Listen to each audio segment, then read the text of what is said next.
મહારાજ કે ભુવા ધૂણે છે ને ત્યારે એવું કહે છે, પણ મૂર્ખ લોકો એને સાચી દેવી માનીને પૂજા કરે છે. હોય દેવો, એમાં દેવી ક્યાંથી આવે કે? એમ મહારાજ કે હું ભગવાન છું એમ કહેનારા કેટલાક લોકોને મૂર્ખ લોકો ભગવાન માની પણ લે છે. લ્યો, ભગવાન છું, ગઈકાલે જ વાત આવી ગઈ ને. ભગવાનના પ્રતાપનો તથા ગુણનો કોઈ પાર નથી. એ તો એમના ગુણ અને પ્રતાપથી ઓળખાઈ જાય છે બધું. ભગવાનને કેવું પડતું નથી કે અમે સાક્ષાત ભગવાન છીએ, કેવું ન પડે. એની સામર્થ્ય કહી દે, એના ગુણો અને ચમત્કાર કહી દે. અને બીજી વાત મહારાજ કે સાચા સંતોના સમાગમથી પણ ભગવાનની ઓળખાણ થાય છે જીવને. પછી મહારાજ સંતોને કીધું કે આજે જન્માષ્ટમીનો દિવસ એટલે હવે શ્રી કૃષ્ણ જન્મ સમયના પદ બોલો, તમે ગાઓ, બધા ભગવાન પ્રગટ થયા આવા બધા કીર્તનો બોલો. સંતોએ પછી પદ ગાયા, ઘણી વાર સુધી ભજન ગાયા. પછી વળી મહારાજે વાત કરી, દામ પર તાન રહે અપારા, જીવને કે રહે નિર્ધારા, તાજા કે તાન રહે જીવ में जैसा, जीवतन पावत ही तैसा, भरत के तापर ही आख्याना, प्रगट दिखाई दिए रहाना, पुरंजन ही ताके जो जेहा, आख्यान प्रगट दिखाए तेहा. હા ભરજો. હવે ઘણી વાર સુધી ભજન ગાયા ને, હવે મહારાજ કે થોડીક વાર વળી વાતો કરીએ, સાંભળો. મહારાજ કે જીવને પોતાના નિર્ધાર માટે પૈસા ઉપર બહુ તાન રહે છે. તાન લ્યો, હા આવ્યું પાછું આપણે ઉપર. દ્રવ્ય ઉપર જીવને તાન બહુ રહે છે. શું કામ? એનો નિર્ધાર એના ઉપર છે ને, એને જીવવાનું પૈસા ઉપર છે. અને જેના ઉપર તાન રહે તેવા દેહને જીવ પામે છે. પાછું જેવો તાન એવો એને બીજો દેહ મળે છે અને અપાર દુઃખ ભોગવે છે. અને આવું જે દુઃખ છે ને, સત્સંગ વિના જીવને કોટી ઉપાય ઓળખાતું નથી. આ દુઃખ ઓળખાતું નથી. દ્રવ્ય ઉપર તાન રહે છે તો એને પાછો અવતાર એવો આવે છે. તકલીફ તો ખરી. એમ પૈસો સુખદાયક જ છે એમ તમે કહી શકો નહીં. સમજા? એના વિના હાલતું નથી. પાછું દ્રવ્ય વિના હાલશે પણ નહીં. અને પૈસો છે સુખદાયી જ છે એમ તમે નહીં કહી શકો. કારણ કે એનાથી કે દુઃખે બહુ થાય છે. ઝઘડા પૈસા માટે થાય છે. માથાકૂટું બધી એના માટે થાય છે. બાપ દીકરાને ઝઘડા થાય તો પૈસા માટે થાય છે. સાચું ખોટું? તો પૈસો સુખદાયી છે કેમ કેશો એને? કયો. બધી માથાકૂટું થાય. બે પાર્ટનર કામ કરતા જરીક આડું થયું તો કેવી માથાકૂટ થાય ખબર? પૈસા માટે કરીને. તો દ્રવ્ય સુખદાયી છે એમ કેમ કેવું? અને દ્રવ્ય ને દુઃખદાયી છે એમ કે તો દ્રવ્ય વિના હાલવાનું નથી પાછું. તો વ્યવહાર માટે દ્રવ્ય તો જોશે મહારાજ કે, પણ બહુ તાન નહીં. એમ વ્યવહાર કરો પણ તાન ભગવાન ઉપર રાખો. પૈસા ઉપર બહુ તાન ન રાખો. એ તો હાલ્યા કરશે. બહુ તાન હશે ને પૈસા ઉપર તો તમને ઈ દેખાશે. ગમે ત્યારે એનું સ્મરણ થશે. તો સત્સંગ વિના આ વસ્તુ જીવને નહીં સમજાય. પછી તો મહારાજ ભરત રાજા ને પુરંજન રાજા ને કદર્ય બ્રાહ્મણ એ મોટા મોટા આખ્યાનો સંભળાવે. જન્માષ્ટમી 12 વાગે આવે ને તો અહીંયાથી ટાઈમ તો કાઢવો ને. મોટા મોટા આખ્યાનોની મહારાજે વાતો કરી. પછી મહારાજ કે બધાય રસ માત્ર અને સુખ માત્ર ભગવાનની મૂર્તિમાં રહેલા છે એટલું ધારો બસ. આ જન્માષ્ટમીનો દિવસ છે મહારાજ કે કાંઈક હૈયામાં સમજો. સુખ માત્ર કયો કે રસ માત્ર કયો, ભગવાનની મૂર્તિ સિવાય બીજે ક્યાંય નથી. ભગવાનને તજીને બીજે સુખ માનનારા છે એ બધા અમૃત તજીને ઝેર ખાય છે. અમૃત પડ્યું છે એક બાજુ, એને મૂકી અને ઝેર ખાવું એના જેવું છે. ભગવાનને મૂકી અને બીજે ક્યાંક પ્રીતિ કરવી તે. ગમે એવો ત્યાગ વૈરાગ્ય રાખતો હોય, અનજળનો ત્યાગ કરતો હોય, પણ જો મનુષ્ય ભગવાન થકી વિમુખ થઈ અને મનમુખી વર્તતો હોય તોય મરીને નરકમાં જાય. વૈરાગ કામ કરતા નથી હો. ભગવાનનો આશરો નથી. ગમે એવી તપસ્યાઓ કરો, વાણિયા કરે, આજે પણ મહિનાનો ઉપવાસો ભાયડા, મહિના સુધી કાંઈ ના ખાય, પણ ભગવાનનો આશરો નહીં હો. હાવ નકમું જાય, મરીને નરકે જાય. મહારાજ કે જેમાં ભગવાનનું મુખ્યપણું છે ને એવી ઉપાસના સુખદાયી છે. અને સત્સંગના મહારાજ કે એવું બધું અમે સત્સંગના ગ્રંથમાં બધું જણાવ્યું જ છે કે કાંઈ બાકી નથી રાખ્યું. સમજો તો થાય. એમ કહી અને સારંગપુરના ચોથા વચનામૃતની બધી વાત કરી. અહીંયા લખતા નથી કે, પણ વાત બધી કરી ચોથું વચનામૃત. કારણ કે આ ગ્રંથમાં છે લાગટ જી મહારાજ બોલે લખવાનું. વચનામૃત અંદર આવી જાય બધા વચનામૃત. એમ કરતા સંધ્યાનો વખત થયો એટલે સંતો આરતી ધૂન કરી. પછી શ્રીજી મહારાજ પણ ઉભા રહી. રામકૃષ્ણ ગોવિંદ મહારાજ પોતે ધૂન બોલાવરાવી. એવી જોરદાર ધૂન બોલાવીને એમાં આનંદનો સાગર રેલાયો. એવો આનંદ થઈ રહ્યો માણસોને ધૂનમાં. ખુદ મહારાજ પોતે બધાના અંતકરણની વૃત્તિ શ્રીહરિમાં ચોટી ગઈ, જાણે ધૂનમાં. ખાલી મહારાજ ધૂન બોલાવતા હતા એમાં. પછી મુક્તાનંદ સ્વામીએ મહારાજને કીધું, મહારાજ આજે જન્મ સમય સુધી ઝાંઝ મૃદંગ લઈને ઉત્સવ કરવાનો છે. કે જન્મોત્સવ છે ને 12 વાગ્યા સુધી. કારણ કે ઉત્તમ વૈષ્ણવો આજે આખી રાત જાગરણ કરે છે. વૈષ્ણવો એટલે સમજે ને, હવેલી વાળા કહેવાય. મુક્તાનંદ સ્વામી કે એ આખી એક રાત જાગરણ કરે છે. ત્યારે શ્રીજી મહારાજ કે તમારે પ્રગટ ભગવાનની પ્રાપ્તિ થઈ છે, માટે વૈષ્ણવ કરતા તમે અધિક છો. કે હો, વૈષ્ણવોને ક્યાં વખાણ કરો અહીંયા કને. વૈષ્ણવો શું કે કાંઈ નહીં. મહારાજ કે તમે જે ઉત્સવ કરો છો ને એવો ઉત્સવ ક્યાંય નથી થતો. ક્યાંય નહીં એટલે ક્યાંય નહીં. તમને કદાચ બીજું દેખાતું હશે વૈષ્ણવોમાં, પણ એમાં ધર્મ વિનાની ભક્તિ છે.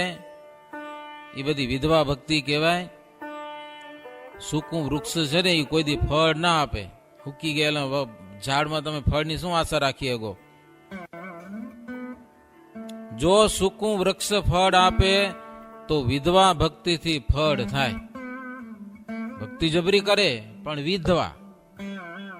ધર્મ નહીં, વૈરાગ્ય જરાય નહીં, જ્ઞાને નહીં, બસ ભજન કરો, બીજી વાત નહીં.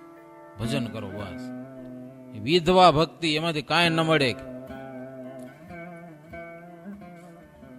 ભગવાનની ભક્તિ તો ધર્મે સહિત હોવી જોઈએ. ધર્મ સહિત ભક્તિ હોય તેમાં થકી જ અક્ષરધામ રૂપી ફળ મળે છે. ધર્મ સહિતની ભક્તિ, ધર્મ વિનાની ભક્તિમાં કાંઈ ફળ નથી. મહારાજ હવે ઉત્સવ કરો જા. એ વાત મહારાજ યાદ આવી એટલે ઉત્સવ બંધ રખાઈને વાતો કરી દેવો મજાની. પછી હવે ઉત્સવ કરો. પછી એ ઉત્સવિયા સંતો હતા ને, જ્યાં સુધી જન્મોત્સવ થઈ રહ્યો ને ત્યાં સુધી કીર્તન ગાતા જ રહ્યા. હરિભક્તો ઘણા બધા આવ્યા હતા. એ આરતી થઈ ગઈ, દર્શન કરી ગયા, પછી બધા પોતપોતાને ઉતારી ગયા. પણ સંતો તો સવાર સુધી કૃષ્ણ લીલાના પદો ગાયા જ કર્યા છેટ સવાર સુધી. અને ત્યાર પછી શ્રીજી મહારાજ સારંગપુરમાં રહી 6 તરંગ સુધી સારંગપુરના ચોથા વચનામૃતથી 9મા વચનામૃત સુધીની વાતો કરી. 4થું, 5મું, 6ઠું, 7મું, 8મું, 9મું 6 વચનામૃતોની વાત આવી. પછી શ્રીજી મહારાજ ત્યાંથી કુંડળ પધારેલા. ત્યાંના મામૈયા પટગર જે જીવુબાઈના પતિ થતા હતા. કુંડળના મામૈયા પટગર જીવુબાઈના પતિ. જીવુબાઈ ત્યાં લગ્ન કરેલા અને પાછા ઘરે આવતા રહેલા. જીવુબાઈ ઓળખ્યા ને, દાદા ખાચર રાજાના દીકરી, દાદા ખાચરની બેન, એના પતિ મામૈયો પટગર. તેમના સંબંધ લીધે શ્રીહરિએ જીવુબાના ભક્તિ ભાવની તથા તેમના ત્યાગની, સહનશીલતાની, એના ડાપણની ઘણી બધી વાતો કરી મહારાજો. ત્યાં જઈને, કુંડળ જઈને. અને જીવુબાએ ભગવાન ભજવા માટે પ્રથમ પોતાના પતિનો ત્યાગ કર્યો. સત્સંગમાં પહેલો નંબર એનો કે પતિનો ત્યાગ કર્યો ભગવાન ભજવા છે જીવુબાએ. અને એની સાસુ થતા તા કુંડળના મીણબાઈ, એટલે એ સત્સંગી, એ સત્સંગનો જબરો મહિમા એને, એટલે એ બહુ માથાકૂટ એને કરી નથી. અને જીવુબાને લીધે જીવુબાએ પતિનો ત્યાગ કર્યો એટલે પછી લાડુબાને એની બેન એને પણ સત્સંગનો રંગ લાગ્યો કે મારે પણ હરિ ભજવા છે. એટલે એ પણ ભગવાન ભજવા મંડી ગયા ત્યાં કને. એ બે સાંખ જોગી થયા હો. અને પાંચુબા અને નાનુબા એ બે કદાચ કે પછી તો છેલ્લી બાકી એ મને લાગે સાંખ યોગી જતા હો. અહીંયા જ રહેતા હતા બધા ગઢપુરમાં જ. 4 બહેનો હોય દાદા ખાચરની. લાડુબાને સત્સંગ થતા જ્ઞાન વાર્તા સાંભળીને, આ સત્સંગ સંબંધી જ્ઞાનની વાતો સાંભળી એટલે વિશેષ સુખ બધા ઝેર જેવા થઈ ગયા. હવે ખભે જ નહીં કાંઈ. અક્ષરધામનું સુખ શ્રવણ થતા એને સમાધિ થઈ ગઈ. અક્ષરધામનું સુખ એકવાર સાંભળ્યું તો સમાધિ લાગી ગઈ. આપણે તો ગમે એટલી વાર સાંભળીએ પણ કાંઈ થાતું જ નથી. હે અક્ષરધામ આવું છે ને તેવું છે ને આવી મજા છે ને તોય મનમાં એમ નથી થતું લો કે જલ્દી અક્ષરધામમાં જઈ. થાય મનમાં? કોઈ દી મનમાં સંકલ્પ થયો ધામમાં જવાનો કયો? અરે બુઢા પડ્યા હોય મરવા, એને પૂછી બાપા ધામમાં જવું હે? બાપા એગ્રી ન થાય, વેલા વિચાર કરો. અમને તો ઘણાનો અનુભવ થાય. હા ન પાડે હા. એ સ્વામી સેવા થાય રે નહીં બરાબર કે લ્યો સેવા થાય રે તો ધામમાં જવાની ઈચ્છા નથી. પરાધીન પડ્યા હાવ તોય રેડી નથી થતા. રેડી હો. ધામમાં જવું કામ હે ભાઈ, સહેલું કામ નથી. માનો કે તમારી પાસે હાવ ભંગાણ મકાન હોય બરાબર, પાણી પડતું હોય ને એવું લોકલ, પછી તમને ભગવાનની કૃપા થાય ને પૈસા થાય ને હાલો પછી તમે હારામાં હારો બંગલો બનાવો, બંગલો તૈયાર થાય પછી તમને ઉતાવળ થાય કે ન થાય? મને સાચું કહેજો જવાની કે જલ્દી ઓય જાય. થાય કે ન થાય? બંગલો તૈયાર થઈ ગયો પછી એમ થાય ના ના કાંઈ નહીં હવે અહીંયા પડે બરાબર નહીં થાય. તો અક્ષરધામ આપણો બંગલો છે, હોંશ તો થવી જોઈએ ને કમસે કમ જવાની. હે ભલે આપણે આપઘાત નથી કરવો ગણે પણ ઈચ્છા તો થવી જોઈએ કે નહીં કમસે કમ કે હવે ધામમાં જવું છે. એમ એકાદ વાર એટેક આવી જાય કાંઈક આવી જાય ને પછી રેડી થઈને બેઠો હોય, રેડી ખાવી જલ્દી મહારાજ આવે ને જવું છે બસ. એટલે એ વોર્નિંગ આપે ભગવાન. એક વાર આવે, 2 વાર, હવે તો રેડી થાવ ને કોઈ દને ખરી પડશે. આ ખબર નહીં પડે કાંઈ. એટલે આ બધી કથાઓ છે ને રેડી થવા માટેની છે. તૈયાર થઈ રહ્યો તમે એમ. ક્યારે મરવું છે આપણે ખબર નથી પણ કમસે કમ આપણા નવા ઘરે જવાની હોંશ તો થવી જોઈએ ને. અહીંયા જ પડ્યા રહેવાનું ભંગાણ જેવા દેશમાં પડ્યા જ રહેવાનું બસ. અહીંયા કને મજા તો ના આવી જવી જોઈએ ને કમસે કમ. લાડુબાઈ એકવાર અક્ષરધામનું સુખ સાંભળ્યું સમાધિ થઈ ગઈ બસ. આ લોકનું બધું ઝેર થઈ ગયું એને. પંચ વિષયના સુખ જોઈએ જ નહીં હવે. પછી તો એના યોગે કરીને બીજી ઘણી બધી સ્ત્રીઓ પોતાના પતિનો ત્યાગ કર્યો. અને ઘણી બધી સ્ત્રીઓ, મુક્તાનંદ સ્વામી કે પતિના ત્યાગ કરવાથી કષ્ટ આવ્યા, બહુ દુઃખ આવ્યા પણ એ બધા સહન કર્યા. હો અરે મરણ પર્યંત દુઃખો સહન કરી અને ભગવાનની ભક્તિ કરી. માત્ર એકવાર જેવું તેવું ભોજન જમીને હરિભજન કર્યું. હારું હારું ભોજન નહીં જમવાનું, જૂના વસ્ત્ર પહેરવાના, વારે વારે ઉપવાસ કરવાના, શરીરનો અનાદર રાખતા. આવા કેટલાક બહેનો પણ દરબારમાં રહેતા હતા, હરિભજન અને ભગવાનની કથા કીર્તનમાં અપાર સુખ માનતા હો. અપાર સુખ બધું ભગવાનની કથા કીર્તનમાં જ છે. બસ સાંભળો એવું કાંઈક. સાચું જ્ઞાન થાય તેને સંસાર સુખમાં રસ રહેતો નથી. એવી મહારાજે બહુ વાતો કરી હો ત્યાં કને કુંડળ જઈને. પછી મામૈયા પટગરે મહારાજની અને સંતોની પૂજા કરી. મહારાજ ત્યાં કને રહ્યા ને હાસ્ય વિનોદ કરીને બહુ લાભ લેતા.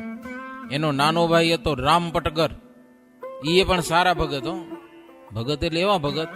એક સમય બપોરનું ટાણું ને મહારાજ ક્યાંક વાડી ફરવા ગયા હશે, ચોપાને બધા ગાયું ભેંસું હોય ને પાણી પાવા યાદ હતા. તે મોઢામાં આવડા આવડા કપડા બાંધેલા મોઢામાં. મહારાજ કે આ શું કર્યું? તો પાણી પાવું હોય. એમાં મોઢા બાંધી દે તો પાણી કેમ પીવે? તો કે મહારાજ આંગરેલ પાણી પીએ તો ના હાલે ને કે લે ચોપાના મોઢે ગેણા બાંધી દીધા. લે પાણી ઘરેલું પીવું જોઈએ ને. મહારાજ કે પણ આમ ચોપાનો ધર્મ નથી કે એને તું પાણી પીવા દે, તો મહારાજ એનું કલ્યાણ નહીં થાય. રામપટકર કે મહારાજ કે કલ્યાણ હું કરીશ, તું એને પાણી પીવા દે, મોઢે છોડી નાખ કે લ્યો. ઈ પશુનો ધર્મ નથી, માણસનો ધર્મ છે. પાણી ગાડીને પીવું. આજે માણ નથી પીતા ગાડીને. જા કે હવે શું એમાં કાંઈ નથી આવતું, કે ફિલ્ટર આવે હો જાવાડો એમને ડાયરેક્ટ. એવા ભગત, એમ વિશ્વાસુ એવા ભગત કે ચોપાનું પણ કલ્યાણ કરવું એમ ગા મોઢો બાંધીને પાણી પાવે એમ હાસ્ય વિનોદ મહારાજ બહુ કરતા, સારા ભગત હતા બધા. એને આનંદ પમાડી અને શ્રીજી મહારાજ ત્યાંથી પાછા સારંગપુર આવ્યા અને માર્ગમાં ખાંભડા ગામ આવ્યું. એ ખાંભડા ગામની વાત સારંગપુરના 10મા વચનામૃતમાં વાત બધી કરી છે. ત્યાર પછી સારંગપુરના 11મા વચનામૃત થી 18 વચનામૃત સુધીની બધી આ ગ્રંથમાં બધી વાતો લખાયેલી છે. આધાર બધી લખી છે એ બધી વિસ્તારથી બધી વાતો સંપૂર્ણપણે. 9 તરંગમાં 8 વચનામૃતની વાતો બધી લખાયેલી છે. એક દિવસ શ્રીજી મહારાજે 4 પ્રકારના પ્રલયની વાત સંતોની આગળ કરી. તો એ દરમિયાન બડોલ ગામનો એક ચારણનો 18 વર્ષનો છોકરો હરિભગત હતો, વ્યવહારે દુર્બર હતો અને મહારાજના દર્શન કરવા આવેલો હતો રોજકાના ગજા ગઢવીની સાથે. અને એ જ્યાં ઉતર્યા હતા ત્યાં છોકરો એની સાથે જ હતો અને એનું મકાન મહારાજની અક્ષરોરડીની પાછળ જ બિલકુલ ત્યાં એનો ઉતારો. રાત્રે શ્રીજી મહારાજ 4 પ્રકારના પ્રલયની બધી વાતો કરીને એ છોકરો બધી સાંભળી અને રાત્રે ઉતારે જઈ અને ગજા ગઢવીને બધી વાત સંભળાવી. બધી વાત મહારાજે આ વાત કરી આજે. અને ગજા ગઢવી વાત સાંભળતો અને ત્યાંથી પાછા મહારાજ સાંભળતા. પાછા મહારાજનો ઉતારો બાજુમાં ને અક્ષરોડી મહારાજ પોઢ્યા, છોકરો વાત કરે ગજા ગઢવીને, મહારાજ બધી વાત સાંભળે. બીજે દિવસે મહારાજ ગજા ગઢવીને કે તમને કોણ વાત સંભળાવે છે? અમે જેટલી વાત કહી હતી બધી વાત બોલે છે. ગજો ગઢવી કે મહારાજ ગઢવીનો એક છોકરો છે, ગરીબ છે પણ યાદ બહુ રહી જાય છે, હું બધી વાતો સાંભળું છું, એ બધી વાતો કરે. ઈ પછી છોકરાને મહારાજની પાસે લઈ આવ્યા અને શ્રીજી મહારાજે એ છોકરાને પાગ બંધાવ્યો, પાગ, અને છાતીમાં ચરણ આપ્યા. 5 રૂપિયા મહારાજ ભેટ આપ્યો. મહારાજના 5 રૂપિયા બહુ કામ કરે, સમજ્યા કે નહીં? આપણે એમ થાવ 5 રૂપિયા, પણ મહારાજના 5 રૂપિયા એટલે 5000નું કામ કરે. એની પાસે જાય ને પ્રસાદીના રૂપિયા, પ્રસાદીના. એક ઠેકાણે શું થયું, કારિયાણીમાં એક હરિભગત મહારાજને આગળ 500 રૂપિયા મૂક્યા. પેલા નોટું નથી હતા, ઓલા ઢોકડા, ઢગલો થયો આવડો. મહારાજ બધા કાઠીઓને કે હવે આ હાંચવો, અમારા પૈસા જરૂર પડશે ત્યારે માગશું. કે તમારા પૈસા ન હાંચવા, કે વપરાઈ ગયા તો મરી નહીં ગયો. તમારે કોઈ હા ન પાડી એમ છે કે તમારા પૈસા હાંચવાય નહીં. કે મહારાજ કે આ દ્રવ્ય માથા કુટ્યું છે ને, કે કોઈ હાંચવતું નથી, શું કામનું? પૈસા બધા ભેડા કરી બાજુમાં એક પારાધીનો ભૂંગો હતો ને એમાં ઘા કર્યા. માય બધો પારાધી અંદર હશે, નામ તો કઈ હતું ભૂલી ગયો. મને બોલ કરવા કે માથે કોણ પાણા ઘા કરે? બહાર નીકળે તો પૈસા વીણી લીધા. 500 રૂપિયા હતો સત્સંગી. ખબર પડી કે આ તો મહારાજે ઉડાડ્યા છે. કે મહારાજ કે પ્રસાદીને લઈ લે. કે લો ઘર ઉપર કોઈ પૈસા ઉડાડે તો નારાજ નથી થઈ, આપણે મળી જાય ને. પાણા ઘા કરે તો તકલીફ થાય, સમજાય કે નહીં? મહારાજ પૈસા ઉડાડ્યા. હવે 500 રૂપિયા એને એ મળ્યા. એ ભૂંગાવાળા પારાધીને ખુશ થઈ ગયો ને પ્રસાદીને પૈસા હાંચવ્યા, સુખી થઈ ગયો લ્યો. અને સત્સંગે હાંચવ્યો અને પૈસા હાંચવ્યા. અને પછી એના છોકરા સત્સંગ હાંચવ્યો નહીં ને એટલે પૈસા ક્યાંક ભાગી ગયા, સમજા? સત્સંગથી સુખી થવાય ભાઈ, એના વિના નહીં. પછી એક મજાની વાત છે, તમે કયો તો સંભળાવું. 10 મિનિટ છે આપણી પાસે, સમજા ને? બ્રહ્મ મુનિ કુ એક દિન જેહા, શ્રી હરિ કહત ભય જો તેહા, गढ़पुर में तुम रहे अब वेरी, मुक्त मुनि तिहाऊं एरी, मुक्त मुनि से अबोला लिए बात यह सुने में आए मुक्त मुनि को गुरु कर ही तुम ही मानत हो जानत है हम ही। એક દિવસ શ્રીજી મહારાજ બ્રહ્માનંદ સ્વામીને કીધું, સ્વામી તમે ગઢપુરમાં છો, મુક્તાનંદ સ્વામી પણ અહીંયા છે, અમે એવું સાંભળ્યું છે કે તમે મુક્તાનંદ સ્વામીથી અબોલા લીધા. હે અબોલા? મુક્તાનંદ સ્વામીને તો તમે ગુરુ માનો છો અને તમે બે જણા સત્સંગમાં બહુ મોટા. આખા સત્સંગમાં બ્રહ્માનંદ અને મુક્તાનંદ આ બે ડાળો હતી હો, એના ઉપર બધાને બીજાને ઈર્ષાડું તકલીફ થતી. તો મહારાજ કે આખા સત્સંગમાં તમે મુક્તાનંદ અને બ્રહ્માનંદ તો મોટા સાધુ છો અને મુક્તાનંદ સ્વામી સાંજ સવાર દરરોજ તમને પગે લાગવા આવે છે અને તમે એની સાથે બોલતા નથી. જય સ્વામિનારાયણ નતા કહેતા. આવી તકલીફ થઈ ગઈ ક્યાંક બ્રહ્માનંદ સ્વામીને. જય સ્વામિનારાયણ નહીં, મુક્તાનંદ સ્વામી જય સ્વામિનારાયણ કેવા આવે તમારે સામે ન જોયે બ્રહ્માનંદ સ્વામી. આવી તકલીફ. મહારાજ કે તમને શોભે? મહારાજ કે બોલો, ગુરુનો શું અભાવ આવ્યો એટલો બધો? બોલો શું થયું? તમારી સમજણ તો બહુ મોટી છે. મોટા મોટા રાજાઓ તમને માનતા હતા, એ બધું મૂકીને તમે સાધુ થયા છો. કંચનનો વરસાદ તમારા ઉપર થતો, સોનાના શણગાર તમને મળતા, શું કામ થયા સાધુ? કે જો આવી તકલીફ થઈ જતી હોય તો કન્યા આપવા માટે તમારા જ્ઞાતિજનો તમારી વાહે વાહે ફરતા હતા, તમને ખોટ શું હતી? અને સાધુ થઈને આવું? મુક્તાનંદ સ્વામી જેવા સાધુથી અબોલા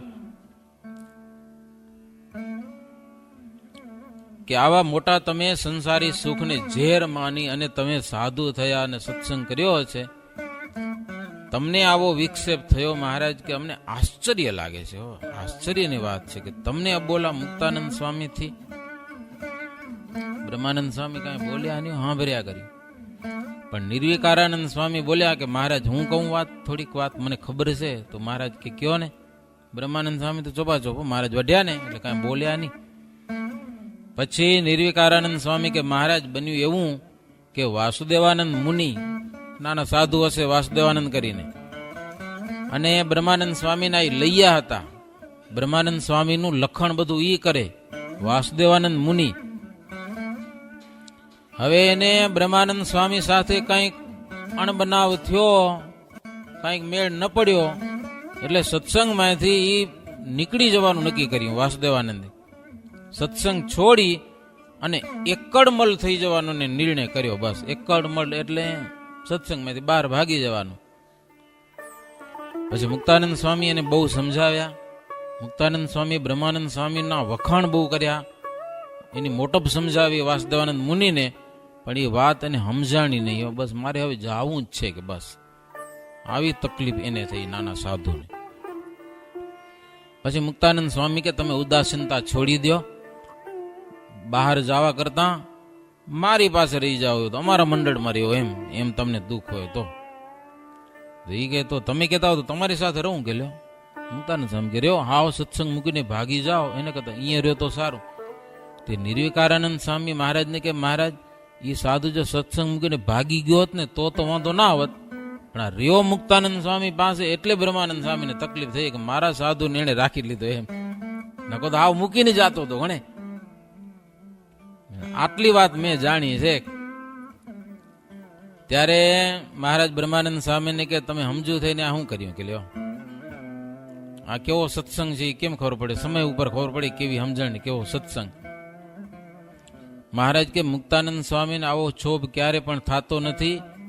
એમનામાં સાધુતાના બધાય ગુણો રહેલા છે. બ્રહ્માનંદ સ્વામીને મહારાજ કે તમે સત્સંગમાં મોટા છો, મોટાનો દોષ કેવો એ પણ વિચારવા જેવું છે. જેને મોટા જાણે તેને માન મેલીને નમાય નહીં તો નરકમાં પડી ચૂક્યા એમ જાણવું. મોટા સંતની અરુચિ થઈ જાય ઈ જ નરક છે. મહારાજ કે મર્યા પછી નરકમાં પડવાની વાત નહીં, મોટા સંતનો અભાવ આવી જાય કે હવે ઈ ન ખપે, આ નરક. મહારાજ કે ઈ નરક છે. તમે ક્યાં નરકમાં પડ્યા? હવે બ્રહ્માનંદ સ્વામી હાથ જોડ્યા. મહારાજ હાથ જોડીને કે મહારાજ આપ સાચું કહો છો, તમારા વિના બીજા ગમે એવા મુક્ત હોય પણ આ દેહના યોગે કરીને એને દેશ કાળ લાગે તો ખરો, ગમે એવા લાગે હો, ગમે એવા મહામુક્ત હોય ને આ લોકનો દેશકાળ જ એવો છે, મારું તારું ઈ આવી જ જાય ગમે તેમ. પણ વિચાર કરે ત્યારે તમારા પ્રતાપથી એ દો શત્રુ રૂપે એને મનાય, તમારો પ્રતાપથી. આ લોક જ એવો છે મહારાજ. મુક્તાનંદ સ્વામીને પણ નિર્ભયપણે વિચરાય, મુક્તને પણ, મુક્તાનંદ સ્વામીની મહામુક્તને પણ આ લોકમાં નિર્ભયપણે વિચરાય નહીં. પણ તમારા પ્રતાપથી જ સંતના માર્ગમાં રહી શકાય એમ છે. અને પ્રભુ તમે અમારા નેત્રરૂપ છો. મુક્તાનંદ સ્વામી સમાન કોઈ સંત નથી શ્રેષ્ઠ, મોટા સંત છે. પણ મહારાજ આમાં મારો વાંક તો બહુ નથી હો. મારો તો દેહ છૂટવાનો હતો, હું બીમાર થઈ ગયો તો, મારો દેહ પડવાનો જ હતો. તમે કહી દીધું કે હવે આ ઘડી બે ઘડીના મહેમાન છે, ધૂન કરો, તો મારે તો તમને તમારા ધામમાં જવાનું જ હતું. પણ આ બાયું બોલી કે બ્રહ્માનંદ સ્વામી વિના સત્સંગમાં મજા નહીં આવે, કે લ્યો કંઈક કરો. તમે કીધું કે હવે આ જીવન દોરી પૂરી થઈ ગઈ, હવે શું કરાય, કે જેની આયુષ જ ખૂટી પડી હોય, દોરી ખલાસ થઈ ગઈ, આયુષ દોરી, હવે જીવે નહીં. તો બેનો કીધું મહારાજ તમને ગમે તેમ થાય, એની આયુષ વધારો તૂટી હોય તો તમારા હાથમાં જ છે ને મહારાજને કહો. પણ બ્રહ્માનંદ સ્વામી સત્સંગમાં જોઈએ ને જોઈએ. તો મહારાજ તમે શું કીધું, તમારી બધાની ઉંમર આપો થોડી થોડી. બધા બાઈઓ ધર્માદો કાઢી લો બ્રહ્માનંદ સ્વામીને જીવાડવા માટે. કોઈ કે 15 દિવસની મારી ઉંમર લઈ લો ને એટલાથી વહેલા મરશું, બીજું શું વાંધો નહીં ને એમાં. કોઈ કે અઠવાડિયાની દીધી ને આમ બધી કે બાયુની ઉંમર ભેગી કરીને તમે મારામાં નાખીએ કે લ્યો. એમાં કોઈ વઢકણી બાઈની અઠવાડિયાની આવી ગઈ ને એમાં ગડબડ થઈ છે, બાકી મારો વાંક કાંઈ નથી કયો. એવી વાત કરીને બ્રહ્માનંદ સ્વામી બધાને હસાવી દીધા લ્યો. પછી હવે તમે કયો એમ કરું કે લ્યો હવે એ પૂરું થઈ ગયું, કે અઠવાડિયું કયો એક વીક ગઈ એની, કે હવે મહારાજ તમે જેમ કયો એમ કરું એમ કહી અને સંત હરિભક્તોના દેખતા મુક્તાનંદ સ્વામીને હાથ જોડી અને બ્રહ્માનંદ સ્વામી જાહેર સભામાં દંડવત કર્યા. લાંબા થઈને બ્રહ્માનંદ સ્વામી મુક્તાનંદ સ્વામીને દંડવત કર્યા. સંત હરિજન દેખજી સરિતા, પ્રાર્થના દંડવત કરીતા. મુક્ત મુનિ ઉઠ મિલે ઉતાઈ, कहत भये तुम बड़े रहाई. या में दोष कछु न तुम्हारा, लोभ में रहे यह प्रकारा. लोभ दिखाए प्रतापता के, जैसे रहाए प्रताप वाके. મુક્તાનંદ સ્વામી દંડવત કર્યા. મુક્તાનંદ સ્વામી ઉભા થઈ બાથમાં ખાલીને એવા ભેટ્યા હો બે સંતો.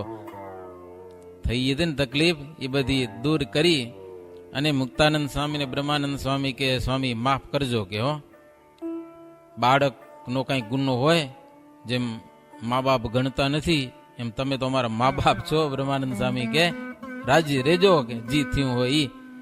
મુક્તાનંદ સ્વામી કે કાંઈ નહીં, આમાં તમારો કાંઈ વાંક નથી. આ તો લોભ નામનો દોષ પોતાનો કાંઈક પાવર કરી ગયો, સમજ્યા ને. લોભ નામનો એક દોષ છે ને એ તમારામાં આવી અને પોતાનો સ્વભાવ દેખાડી ગયો, કે હો બાકી તમારો કાંઈ વાંક નથી. એમ કરી અને બે સંતો મજા મહારાજને રાજી કર્યા અને પોતે પરસ્પર પ્રેમથી ભેટ્યા. મુક્તાનંદ સ્વામી કે સમય આવે ને ત્યારે અધર્મ વંશ છે શત્રુને મિત્ર અને મિત્રને શત્રુ દેખાડી જાય છે. માય કાંક આવી જાય ને ઓલ્યો, ઘણી વાર બાપ દીકરાનો કઈક ઝઘડો થાય ને એટલે દીકરો બાપને કહી દે મને ઓળખો છો, કે ન કે ક્યારેક તે બાપ શું ન ઓળખતો હોય, વિચાર કરે કેવો વિચાર કરી નાખે. દીકરો એમ કે મને ઓળખો છો, કે લે હું કોણ છું, કે લે. બાપ કે ભાઈ તને તો ઓળખું તું, જન્મ્યો ત્યારથી ઓળખું તને, પણ તારામાં કઈક આવી ગયો ને એને ઓળખતો નથી કે ઈ કોણ આવ્યો. મેં રાક્ષસ ખબર નહીં કે કયો વાયરસ આવી ગયો, માય ઈ વાયરસ ને ઓળખવો પડે ને માય. કેવો ભયંકર આવી ગયો હોય. બે સંતો શ્રીજી મહારાજને પ્રસન્ન કર્યા છે. આવી રીતે શ્રીજી મહારાજ આનંદ વિનોદથી અને સાંજ સવારે નિત્ય મુક્તાનંદ સ્વામી, બ્રહ્માનંદ સ્વામી સાથે મળી દુક્કડ સરોદલય કીર્તન ગાતા અને નિત્ય એક પહોર સુધી શ્રીજી મહારાજ સત્સંગની ને જ્ઞાન વૈરાગ્યની અદ્ભુત વાતો પણ કરતા. કથા થતી દરરોજ એક પહોર એટલે 3 કલાક સુધી નિત્યાનંદ સ્વામી કથા વાંચવા માટે બેસતા. એટલે ખુદ શ્રીજી મહારાજ પુસ્તકની પૂજા કરે, મુક્તાનંદ સ્વામીની પૂજા કરે, ફૂલનો હાર પહેરાવે, પછી કથામાં બેસે. ભવ બ્રહ્માદિક જેવા દેવતાઓ પણ અદ્રશ્યપણે કથા સાંભળવા માટે આવતા. અને આવો અદ્ભુત ગઢપુરમાં રહી અને શ્રીજી મહારાજ આનંદ આપતા સત્સંગનો સંતોને, ભક્તજનોને. દિન પ્રતિદિન સુખેથી બધા દિવસો જતા હતા. એવી રીતે 35મો તરંગ થયો. સહજાનંદ સ્વામી મહારાજની જય.